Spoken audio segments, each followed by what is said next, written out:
For more on this, Nicholas Economides, professor of economics at NYU in New York, one of my favorite professors. I'm going to vent with you a little bit. Thank you. I'm going to vent with you a little bit. I think that what we want is we want the economy to slow down.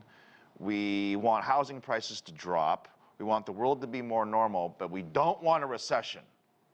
And I just think someone's got to say it. It doesn't seem like a very realistic scenario while you're raising rates this much.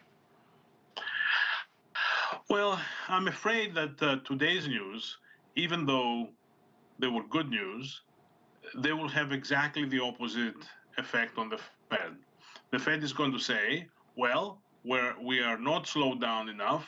Clearly, there is money out there and there is a lot of economic activity.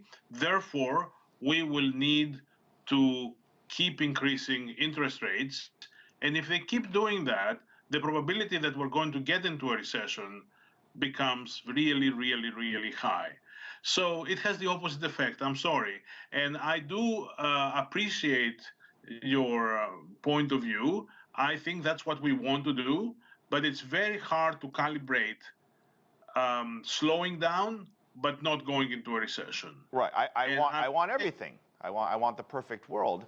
Well, I'm sure you do too. We both want the perfect world.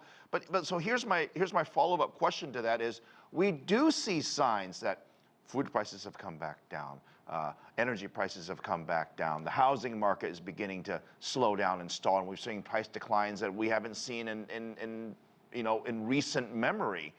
There are plenty of signs that the economy is slowing. The issue is it's not slowing fast enough. Why do we have to slow so fast?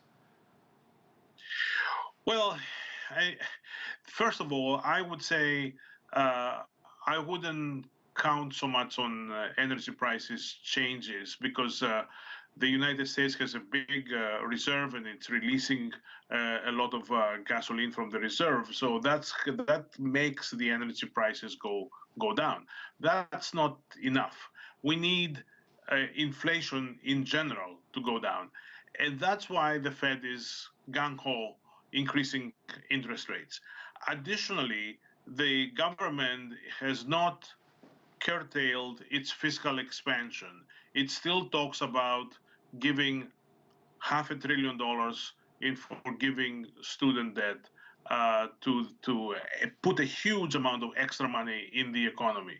So if on the one side, on the fiscal side, we're accelerating the economy, then on the other side, on the monetary circulation side, the Fed has to increase interest rates a lot to cool down the economy.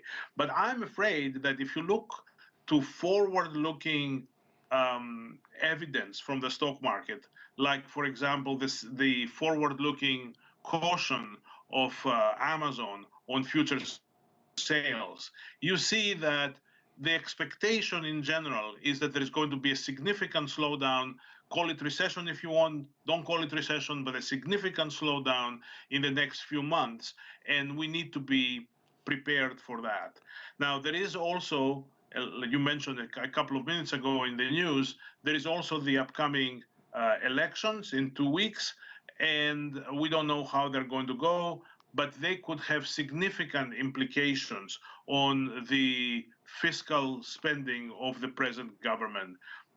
If the Republicans win across the board and they are more conservative fiscally, and these are, of course, two ifs, if that's the case, then we might see significant reductions in spending in the next couple of years, and that will help diminish the incentive of the Fed to keep increasing interest rates a lot. Okay, fair enough.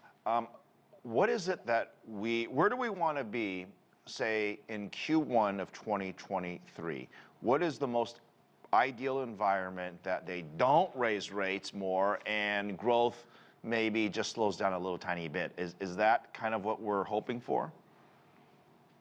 It's a good hope, but I'm afraid it's unrealistic.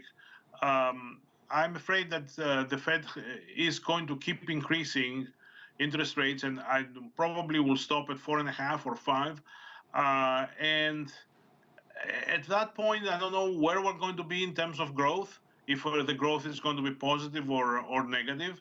But if it is negative, I hope that the Fed will decide to decrease interest rates then, and will not keep the 4.5 or 5% interest rate throughout 2023. Right, and you know, we're out of time, but there's also the international implications of a U.S. slowdown as well that I'm sure you can deduct where I would want to go with that. We'll save that for next time.